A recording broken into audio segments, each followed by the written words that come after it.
اعوذ باللہ من الشیطان الرجیم بسم اللہ الرحمن الرحیم سورہ احزاب آیت نمبر 47، یہاں سے سبق چلے گا۔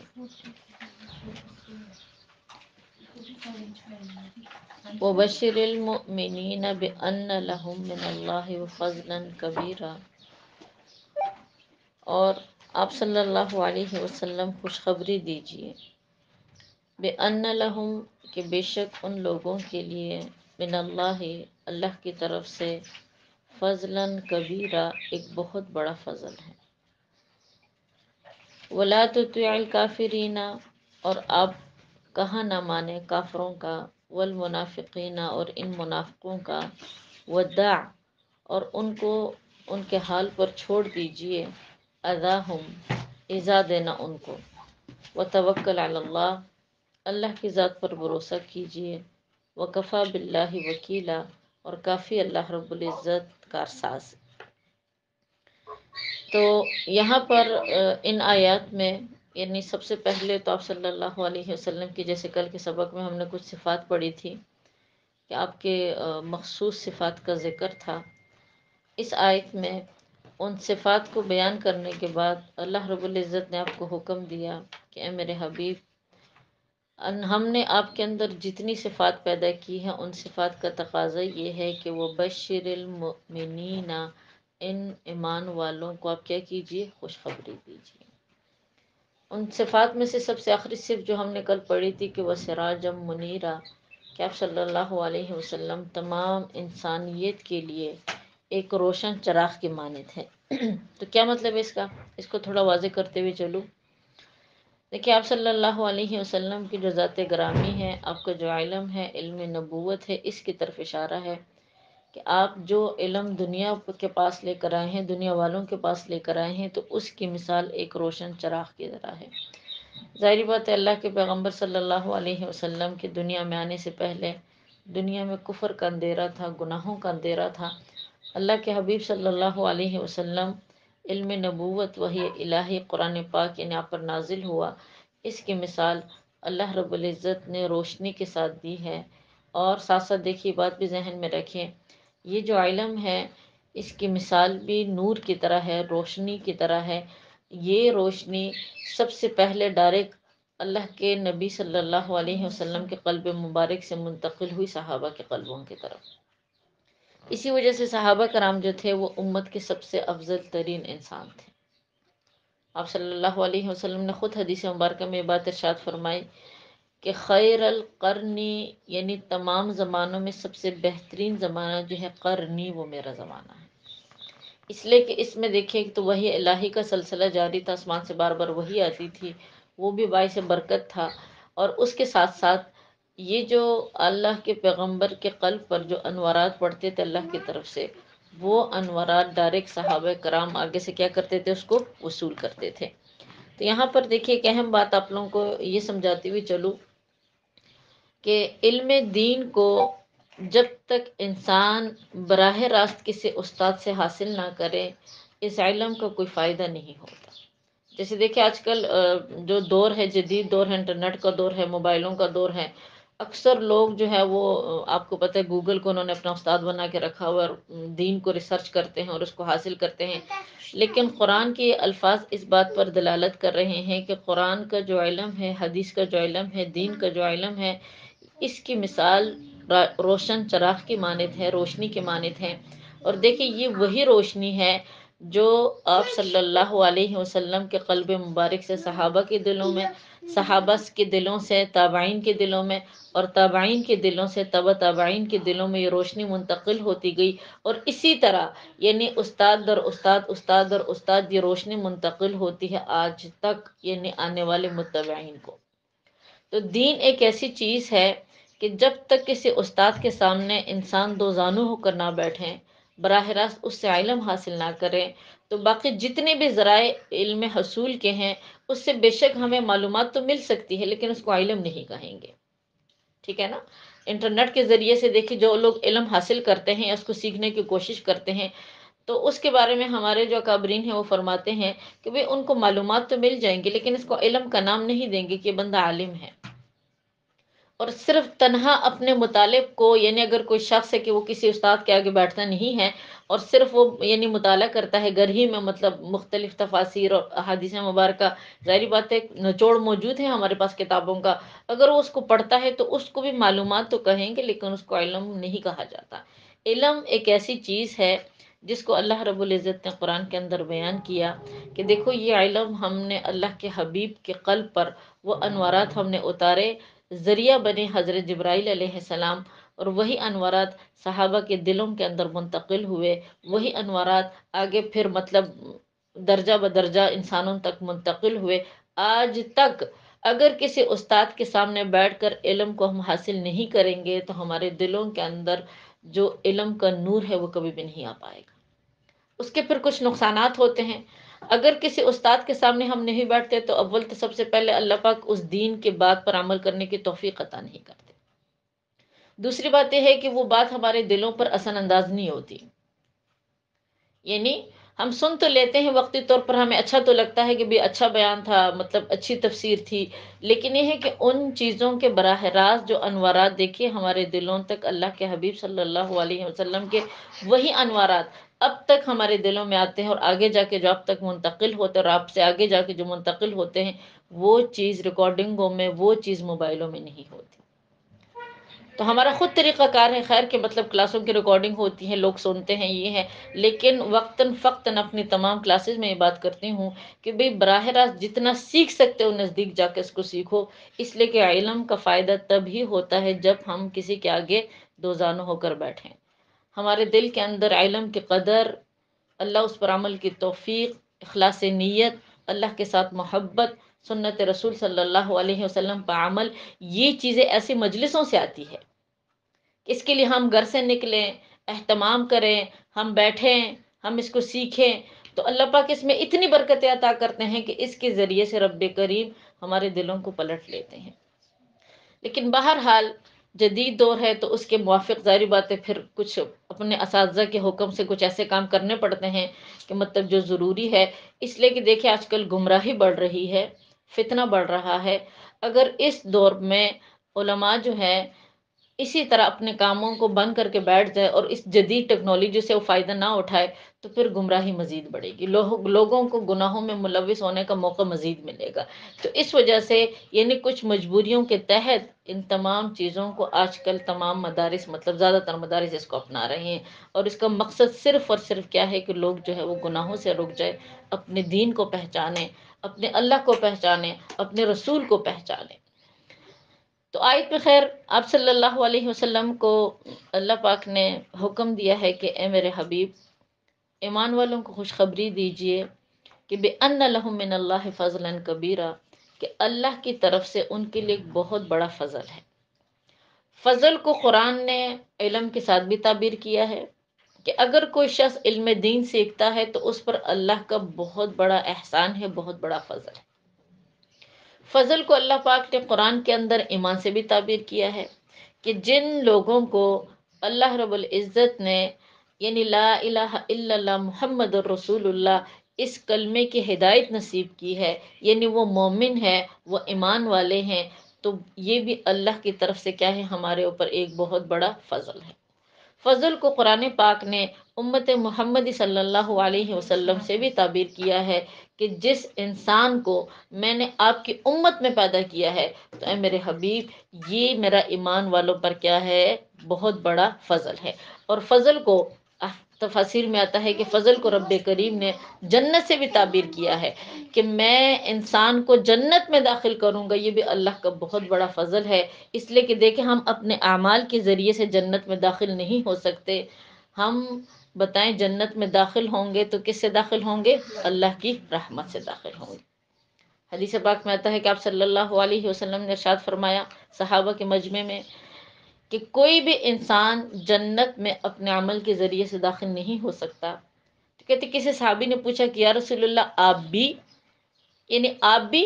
تو آپ نے فرمایا کہ جی ہاں میں بھی۔ اب اس حبیب نے دین کے لیے کتنی قربانیاں دی ہیں، کتنی اذیتیں برداشت کی ہے، تکالیف برداشت کی ہے، لیکن پھر بھی آپ صلی اللہ علیہ وسلم نے کیا فرمایا کہ میں بھی اپنے عمل کے ذریعے سے جنت میں داخل نہیں ہو سکتا۔ جنت میں دخول جو انسان کا ہے وہ اللہ کا ایک بہت بڑا فضل ہے، اللہ کی رحمت ہے، اور اس چیز کو ہمیں اللہ سے مانگنا چاہیے۔ یہ جو رمضان کا مہینہ رب کریم نے ہمیں عطا کیا ہے نا، اس میں بطور خاص ہمیں اللہ پاک سے یہ چیز مانگنی چاہیے۔ اللہ ہمیں جنت میں داخل فرما دے، جہنم سے ہمیں کیا عطا کر دے؟ آزادی عطا فرما دے۔ اس لیے کہ جنت میں داخل ہونے کے بعد ایمان والوں کو جو سب سے بڑی فضیلت یعنی سب سے بڑی نعمت عطا ہوگی وہ ہے اللہ رب العزت کا دیدار۔ اللہ کا دیدار اللہ پاک جنت میں اہل جنتوں کو کیا کریں گے؟ عطا کریں گے۔ آگے فرمایا گیا ہے کہ وَلَا تُطِعِ الْكَافِرِينَ وَالْمُنَافِقِينَ، اور آپ صلی اللہ علیہ وسلم کافروں کی بات بھی نہ مانیں، منافقوں کی بات بھی نہ مانیں، وَدَعْ أَذَاهُمْ، اور اے میرے حبیب ان لوگوں کی تکالیف کی طرف آپ دھیان نہ دیجیے، لوگوں کی تکالیف کی طرف آپ دھیان نہ دیجیے، وَتَوَكَّلْ عَلَى اللَّهِ، اور اللہ پر بھروسہ کیجیے، وَكَفَى بِاللَّهِ وَكِيلًا، بے شک اللہ پاک جو ہے وہ انسان کے ہر معاملے کا کیا ہے؟ وہ کارساز ہے۔ آگے پھر احکامات کچھ آئے ہیں، بیچ میں آپ صلی اللہ علیہ وسلم کی سیرت، آپ کی کچھ صفات کا ذکر تھا، آگے پھر احکامات کی طرف رب کریم نے اشارہ کیا ہے۔ فرمایا گیا ہے یا ایھا الذین آمنو، اے ایمان والو، اذا نکحتم المؤمنات، اذا نکحتم المؤمنات، کہ جب تم نکاح کرو ایمان والی عورتوں سے، ثم طلقتموہن، پھر تم انہیں طلاق دے دو، من قبل، اس سے پہلے، ان تمسوہن، کہ تم نے ان عورتوں کو ہاتھ بھی نہیں لگایا، فما لکم علیہن من عدۃ، تو تمہاری طرف سے ان عورتوں پر کوئی عدت نہیں ہے، تعتدونہا، کہ جس کو تم شمار کرو، فمتعوہن، ہاں ان عورتوں کو کچھ نہ کچھ فائدہ ضرور دو، وسرحوہن، انہیں رخصت کرو، سراحا جمیلا، اچھی طریقے سے رخصت کرنا۔ اس میں بہت ڈیٹیل آ رہی ہے، تو انشاءاللہ میں بات کو مختصراً آپ کو سمجھانے کی کوشش کرتی ہوں۔ اس آیت میں اللہ رب العزت نے طلاق کے کچھ احکامات کا ذکر فرمایا ہے۔ اب سب سے پہلی بات تو یہ سمجھے کہ عدت کس عورت پر ہوتی ہے، پھر اس کے بعد آپ کو بات سمجھ آ جائے گی۔ دیکھیے، جس عورت کا نکاح ہو گیا اور اس کی رخصتی نہیں ہوئی، لیکن صرف نکاح ہوا ہے، رخصتی بھی نہیں ہوئی، نہ ہی اس نے اپنے شوہر کے ساتھ تنہائی اختیار کی ہے، تو اس عورت پر شریعت کی روح سے کوئی عدت نہیں ہے۔ سمجھ آ رہی ہے نا؟ جس کا نکاح ہوا، نکاح کے بعد اس کو یعنی طلاق ہو گئی، لیکن ابھی اس کی رخصتی نہیں ہوئی اور اس نے کسی لمحے بھی اپنے شوہر کے ساتھ تنہائی اختیار نہیں کی، چاہے رخصتی سے پہلے یا رخصتی کے بعد بات بتلا رہی ہوں، اس صورت میں اس عورت پر کیا ہے؟ کوئی عدت نہیں ہے۔ ہاں، جس عورت کا نکاح ہوا اور نکاح کے بعد رخصتی بھی ہوئی، رخصتی ہونے کے بعد اس کے شوہر کا انتقال ہو گیا، اس کا شوہر مر گیا، ٹھیک ہے نا؟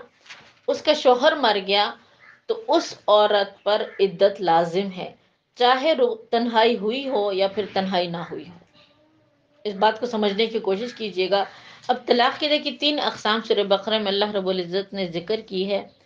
سب سے پہلی قسم جس کو طلاق کہا جاتا ہے طلاق رجعی، دوسری قسم جس کو کہتے ہیں طلاق بائن، اور تیسری قسم ہے جس کو کہا جاتا ہے طلاق مغلظہ۔ طلاق رجعی اس طلاق کو کہتے ہیں جس میں مرد صاف لفظوں میں اپنی بیوی سے کہے کہ میں نے تمہیں طلاق دی، میں نے تمہیں طلاق دی، تو ان الفاظ کے کہنے سے فوراً طلاق واقع ہو جاتی ہے، وہ ایک دفعہ کہے یا پھر 2 دفعہ کہے، طلاق تو واقع ہو جاتی ہے، لیکن اس مرد کو عدت کے اندر اندر رجوع کرنے کا مکمل حق حاصل ہے۔ اور عورت کی جو عدت ہے طلاق کی وہ ہے 3 حیض۔ اس بات کو بھی اچھی طریقے سے ذہن میں رکھیے گا، اس لیے کہ اکثر لوگ جو ہے وہ طلاق کی عدت جو ہے وہ صرف 3 ماہ بتلاتے ہیں، 3 ماہ نہیں ہے، اس کی عدت ہے 3 حیض، چاہے وہ 3 منتھ میں آئے یا پھر 5 منتھ لگے، یعنی جتنا بھی ٹائم لگے، اس لیے کہ ہر عورت کی جو عادت ہوتی ہے حیض آنے کی وہ مختلف ہوتی ہے۔ تو 3 دفعہ جب حیض آ چکا تو عورت کی عدت مکمل ہو گئی، اس دوران اگر مرد نے رجوع نہیں کیا، یعنی سلو نہیں ہوئی دونوں کے آپس میں، تو وہ طلاق رجعی خود بخود طلاق بائن کی شکل اختیار کر لے گی۔ اور طلاق بائن کیا چیز ہوتی ہے؟ طلاق بائن اس طلاق کو کہا جاتا ہے کہ جس میں میاں بیوی کا نکاح ٹوٹ جاتا ہے، لیکن ان کو دوبارہ نکاح کرنے کا اختیار باقی رہتا ہے۔ وہ جب بھی چاہے وہ نکاح کر سکتے ہیں، چاہے عدت کے اندر کرے چاہے عدت کے بعد کرے۔ اس لیے کہ طلاق بائن جب ایک دفعہ واقع ہو جاتی ہے تو اس کے بعد خود بخود طلاق مغلظہ واقع نہیں ہوتی، جب تک مرد 3 دفعہ اپنی عورت کو یعنی صاف لفظوں میں طلاق کے الفاظ نہ بولے۔ سمجھ آ رہی ہے نا بات میری؟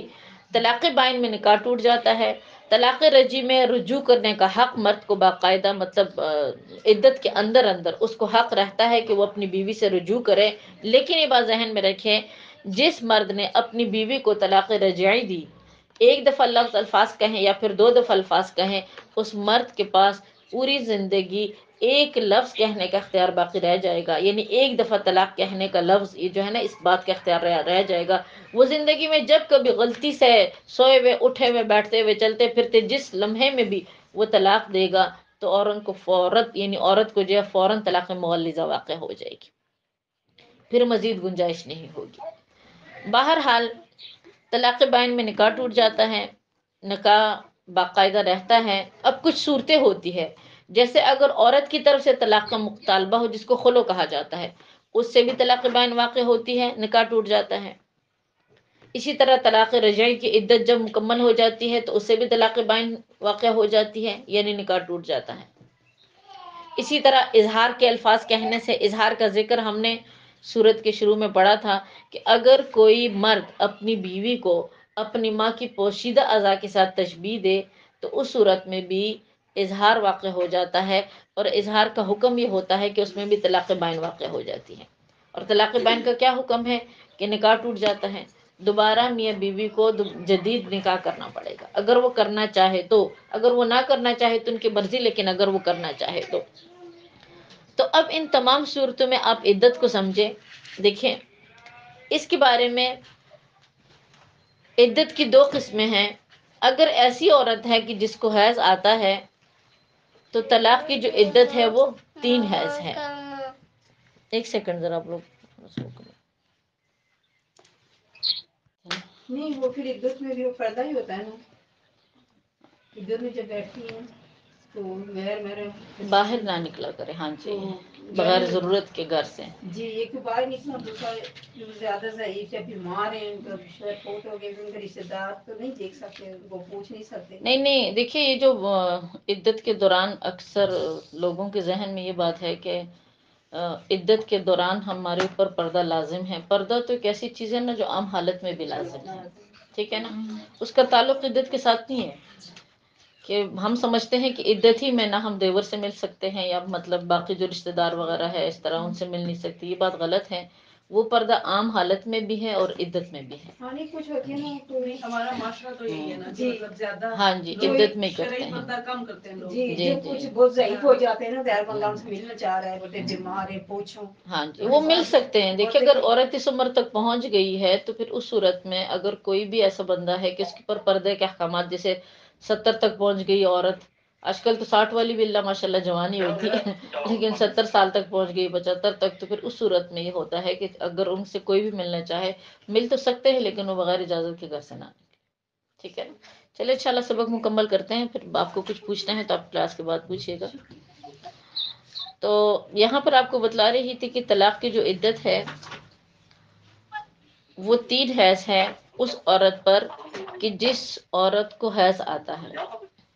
اور جس عورت کو حیض نہیں آتا، یعنی یا تو عمر زیادہ ہو گئی ہے، 55 سے اوپر ہو گئی ہے، یا قدرتی عمل ہے کہ اس کو نہیں آتا، تو پھر اس صورت میں اس کی جو عدت ہے وہ 3 ماہ ہے۔ اور اسی طرح جس عورت کو حمل ہے، حالت حمل میں ہے، اس کو اگر طلاق ہو جائے تو اس کی جو عدت ہے وہ وضع حمل ہے، یعنی بچے کے پیدائش کے بعد، چاہے بچے کی پیدائش میں جتنا بھی ٹائم رہتا ہو، چاہے وہ 1 دن ہی کیوں نہ رہتا ہو یا پھر چاہے 9 ماہ ہی کیوں نہ رہتے ہو، کم یا زیادہ جتنا بھی ٹائم رہتا ہو، بچے جیسے ہی پیدا ہو جائے گا تو عورت کی جو عدت ہے وہ ختم ہو جائے گی، اور اسی چیز کا ذکر دیکھیں قرآن پاک میں کیا گیا ہے، تو انشاءاللہ اس کو سمجھے۔ فرمایا گیا ہے کہ یا ایھا الذین آمنوا، اے مان والو، اذا نکحتم المؤمنات، اب یہ بات بھی ذہن میں رکھے کہ یہ جو عدت کے احکامات ہیں یہ ایمان والوں کے لیے ہے، اس لیے کہ جو غیر مسلم ہوتے ہیں وہ تو عدت کو مانتے ہی نہیں ہیں، کہ جب تم نکاح کرو اور وہ نکاح کرنے والی عورتیں ایمان والی ہو، ثم طلقتموہن، پھر تم نے ان عورتوں کو طلاق دے دی، من قبل، اس سے پہلے، ان تمسوہن، کہ تم نے ان عورتوں کو ہاتھ بھی نہیں لگایا، یعنی تم نے اس کے ساتھ تنہائی اختیار نہیں کی، فما لکم علیہن، تو نہیں ہے ان عورتوں پر، من عدت، کوئی بھی عدت، تعتدونہا، کہ جس کو تم گنو، فمتعوہن، ہاں لیکن شریعت کا حکم یہ ہے کہ تم کچھ فائدہ دو انہیں، وسرحوہن، اور تم رخصت کرو ان کو سراحا جمیلا، ایک اچھی طریقے سے رخصت کرنا۔ کیا مطلب؟ اگر تمہارا نکاح ہو چکا ہے اور اس کے بعد رخصتی تو نہیں ہوئی، نہ تم نے اس عورت کے ساتھ تنہائی اختیار کی ہے، تم نے اسے طلاق دے دی، تو بہتر یہ ہے کہ تم اس عورت کو کچھ نہ کچھ دو۔ اب اس کا ذکر سورہ بقرہ کے اندر اس طرح ہے کہ اگر تم صاحب وسعت ہو تو اس کو یعنی ایک سوٹ کپڑوں کا دے دو جس میں 3 چیزیں ہو، شلوار بھی ہو، قمیض بھی ہو اور دوپٹہ بھی ہو۔ لیکن اگر تم غریب ہو، تمہاری اتنی وسعت نہیں ہے، تو بے شک تم جو 2 پیس سوٹ ملتے ہیں جس میں صرف شلوار اور قمیض ہوتی ہے، تم وہ اس کو دے دو۔ بہرحال وسعت کی بات ہے، جس بندے کی جتنی وسعت ہے وہ کچھ نہ کچھ عورت کو فائدہ ضرور پہنچائے۔ لیکن یہ اس صورت میں ہے، یہ بات ذہن میں رکھے کہ ابھی اس کا مہر مقرر نہ ہوا ہو۔ اس بات کو بھی سمجھے، ساتھ ساتھ اس مسئلے کو بھی، جس مرد نے کسی عورت سے نکاح کیا ہے، مہر ابھی تک مقرر نہیں ہوا اور رخصتی سے پہلے، تنہائی سے پہلے اس کو طلاق ہو گئی، تو عدت اس کے ذمہ نہیں ہے، اور نہ ہی مرد کے ذمہ کوئی مطلب دینا کچھ لازم ہے، اپنی مرضی سے کچھ دینا چاہے تو وہ دے، ورنہ لازم اس پر نہیں ہے۔ لیکن اگر اس نے اکثر آپ کو پتہ ہے ہمارے درمیان اس طرح رواج ہے معاشرے میں کہ پہلے ہی سے مہر مقرر کر دیا جاتا ہے، مہر مقرر کرنے کے بعد پھر عورت کا نکاح کیا جاتا ہے، تو اگر ایسی صورت ہے کہ اس کا مہر مقرر کیا ہے، مطلب ان کے خاندان والوں نے، اور نکاح بھی ہوا ہے، اور رخصتی سے پہلے یا تنہائی سے پہلے اس عورت کو طلاق دے دی گئی، تو اس صورت میں آدھا مہر دینا لازم ہوگا۔ عدت تو پھر بھی نہیں ہے، لیکن آدھا مہر دینا کیا ہوگا بتائیں؟ وہ لازم ہوگا۔ آگے حکم ہے، یا ایھا النبی انا احللنا لک، اے نبی کریم صلی اللہ علیہ وسلم، ہم نے حلال کر دیا ہے آپ صلی اللہ علیہ وسلم کے لیے، ازواج، آپ کی بیویاں، اللاتی، وہ بیویاں، آتیت اجورہن، جن کو آپ نے ان کا حق مہر دیا، وما ملکت یمینک، اور جو مطلب آپ کی لونڈیاں ہیں، مما، وہ، افا اللہ، جو اللہ پاک نے آپ کو یعنی غنیمت میں عطا کی ہے، علیکا، وہ بھی آپ کے لیے حلال ہیں۔ اور آگے پھر کچھ رشتوں کا ذکر کر دیا گیا، وہ بنات عمکا، اور تمہاری چچا کی جو بیٹیاں ہیں یعنی تمہاری کزنیں ہیں، وہ بھی تمہارے لیے حلال ہیں، وہ بنات عماتکا، اور تمہاری پھوپھی کی جو بیٹیاں ہیں وہ بھی تمہارے لیے حلال ہیں، وہ بنات خالکا، اور تمہارے ماموں کی جو بیٹیاں ہیں وہ بھی تمہارے لیے حلال ہیں، وہ بنات خالاتکا، اور تمہاری خالاؤں کی جو بیٹیاں ہیں وہ بھی تمہارے لیے حلال ہیں، اللاتی ہاجرن معک، لیکن شرط یہ ہے کہ انہوں نے ہجرت کی ہو۔ اس کو سمجھے ذرا، دیکھیں خطاب تو اللہ کے حبیب صلی اللہ علیہ وسلم کو ہے، لیکن آپ کو خطاب کر کے پوری امت کو یہ مسئلہ بتلانا تھا۔ سب سے پہلی بات کیا بتلا دی کہ جس عورت کا حق مہر ادا کیا ہو تو وہ مرد کے لیے جائز ہے۔ اللہ کے پیغمبر کے لیے تو بغیر مہر کی بھی عورتیں جائز تھی، آپ کی خصوصیت تھی، آگے آیت میں انشاءاللہ اس بات کی وضاحت آ رہی ہے، لیکن عام مومن انسان جو ہے یعنی مرد جو ہے، جب تک وہ عورت کا حق مہر ادا نہیں کرتا، میری بات کو سمجھنے کی کوشش کیجیے گا، جب تک حق مہر ادا نہ ہو یا اس کو نہ دے تو وہ عورت اس کے لیے حلال نہیں ہے۔ اب حق مہر کی ادائیگی کی 2 صورتیں نکاح نامے میں ہوتی ہے، ایک کو کہتے ہیں مہر معجل، جو نقدی مہر ہوتا ہے یعنی جو اسی ٹائم دینا ہوتا ہے، اور ایک کو کہا جاتا ہے مہر مؤجل، جو ادار ہوتا ہے، یعنی وہ بھی اس کے ذمہ کیا ہوتا ہے بتائے؟ وہ بھی لازم ہوتا ہے۔ تو یہ دونوں صورتیں جو ہے یہ مرد کے ذمہ لازم ہیں، چاہے وہ مہر معجل رکھیں چاہے وہ مہر مؤجل رکھیں، وہ دونوں رکھ تو سکتا ہے، لیکن بغیر مہر کے اگر کوئی مرد بیوی کے ساتھ مطلب وہ اس نے مہر مقرر نہیں کیا نکاح کے دوران، یا پھر وہ نہیں دیتا، تو پھر اس صورت میں مرد اس چیز پر باقاعدہ گنہگار ہوگا۔ نکاح تو تب بھی ہو جائے گا، یہ بات ذہن میں رکھے، بغیر مہر کے بھی نکاح ہو جاتا ہے، لیکن مہر کی جو ادائیگی ہوتی ہے وہ مرد کے ذمہ لازم اور واجب ہوتی ہے۔ اور اگر اس نے نکاح کے دوران مہر کا ذکر بالکل کیا بھی نہیں ہے، تب بھی عورت کو مہر مثلی دینا واجب ہے۔ مہر مثلی کیا ہے؟ عورت کے خاندان میں یا پھر مرد کے خاندان میں دیکھا جائے گا، اکثر مرد کا اعتبار ہوتا ہے کہ مرد کے خاندان میں دیکھا جائے گا کہ زیادہ تر ان کے خاندان میں مرد اپنی بیویوں کو کیا مہر دیتے ہیں، یعنی جو زیادہ تر تعداد ہوتی ہے اسی کے موافق اس لڑکی کا بھی کیا ہوگا، مہر مقرر ہو جائے گا۔ اس کے ساتھ ساتھ اللہ رب العزت نے انسان کو خطاب کیا ہے کہ تمہارے لیے تمہاری جو چچا کی بیٹیاں ہیں وہ بھی جائز ہیں، تمہاری پھپھو کی بیٹیاں جو ہے وہ بھی جائز ہیں، تمہاری ماموں کی جو بیٹیاں ہیں وہ بھی جائز ہیں، ان سے بھی نکاح کر سکتے ہو، تمہاری خالہ کی جو بیٹیاں ہیں وہ بھی جائز ہیں، ان سے بھی نکاح کر سکتے ہو۔ عام انسانیت کے لیے تو یہ تمام جائز ہیں مردوں کے لیے، لیکن اللہ کے پیغمبر کے لیے بھی جائز تھی، لیکن شرط یہ ہے کہ انہوں نے ہجرت کی ہو، اس لیے کہ اس وقت ہجرت کرنا کیا تھی، فرض تھی۔ ان لوگوں پر ہجرت کرنا فرض تھی، بڑے سخت دور گزرا ہے صحابہ کا، صحابیات کا، اور اگر کوئی شخص ہجرت نہ کرتا تو اس کا ایمان جو ہوتا تھا وہ کامل ہوتا ہی نہیں تھا، وہ پورا مسلمان نہیں ہوتا تھا۔ ان کے لیے ہجرت فرض تھی، تو اس لیے اللہ کے پیغمبر صلی اللہ علیہ وسلم کو حکم دیا گیا کہ آپ کے ان رشتوں میں سے جس عورت نے ہجرت کی ہے ان کے ساتھ آپ کا نکاح جائز ہے، لیکن اگر کسی نے ہجرت نہیں کی تو پھر ان کا نکاح کے لیے کیا ہے، جائز نہیں ہے۔ لیکن بہرحال آپ صلی اللہ علیہ وسلم نے ان رشتوں میں سے صرف زینب بنت جہش رضی اللہ تعالیٰ عنہ جو آپ کی پھپھو کی بیٹی تھی انہی سے نکاح کیا تھا۔ ابو طالب کی بیٹی تھی جس کا نام تھا ام ہانی رضی اللہ تعالیٰ عنہ،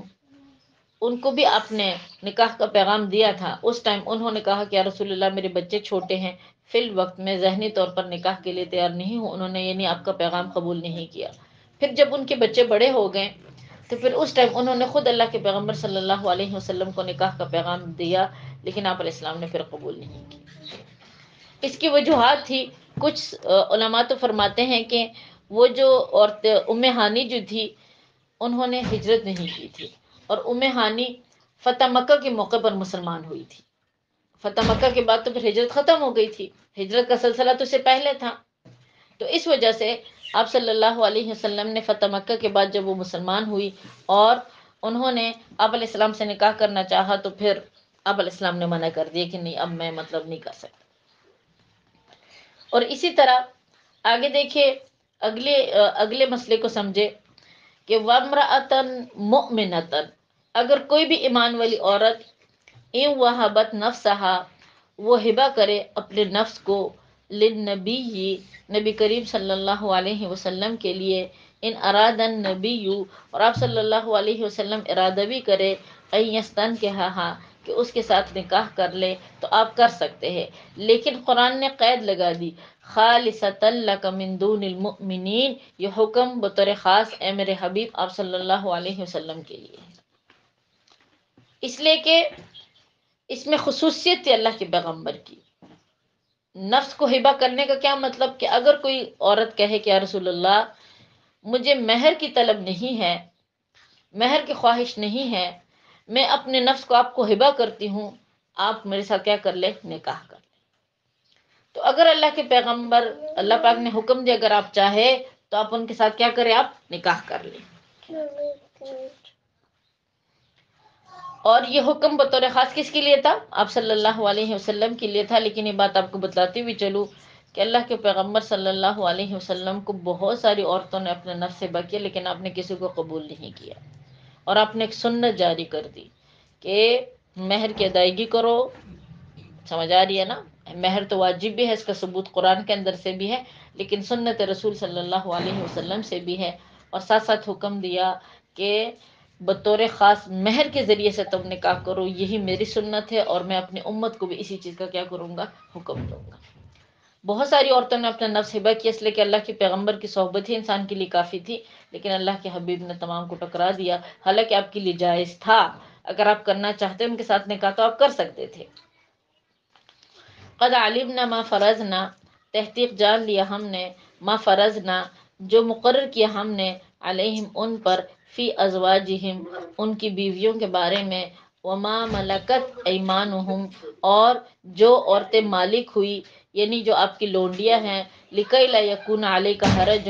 تاکہ آپ صلی اللہ علیہ وسلم پر کوئی تنگی نہ ہو، وکان اللہ غفور الرحیم، اور بے شک اللہ پاک جو ہے وہ انسان کے گناہوں کو بخشنے والا، اور رب کریم جو ہے وہ کیا ہے، وہ بہت ہی زیادہ مہربان ہے۔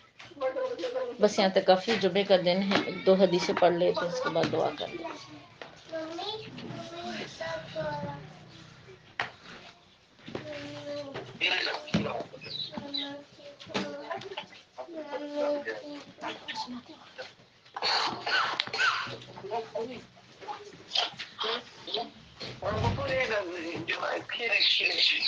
انشاءاللہ دیکھیے حدیث مبارکہ سمجھتے ہیں ذرا۔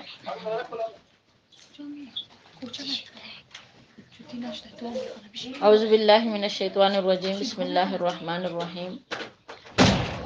اللہم صلی علی سیدنا محمد وعلی آل سیدنا محمد وبارک وسلم۔ عن سلمان بن عامر، روایت ہے سلمان بن عامر سے، قال فرماتے ہیں کہ قال رسول اللہ صلی اللہ علیہ وسلم، آپ صلی اللہ علیہ وسلم نے فرمایا، اذا کان احدکم صائما، جب تم میں سے کوئی بھی انسان روزے کی حالت میں ہو، فلیفطر علی تمر، تو اس کو چاہیے کہ وہ کھجور پر افطار کرے، یعنی سنت رسول یہی ہے کہ انسان سب سے پہلے کس چیز پر افطار کرے، وہ کھجور پر۔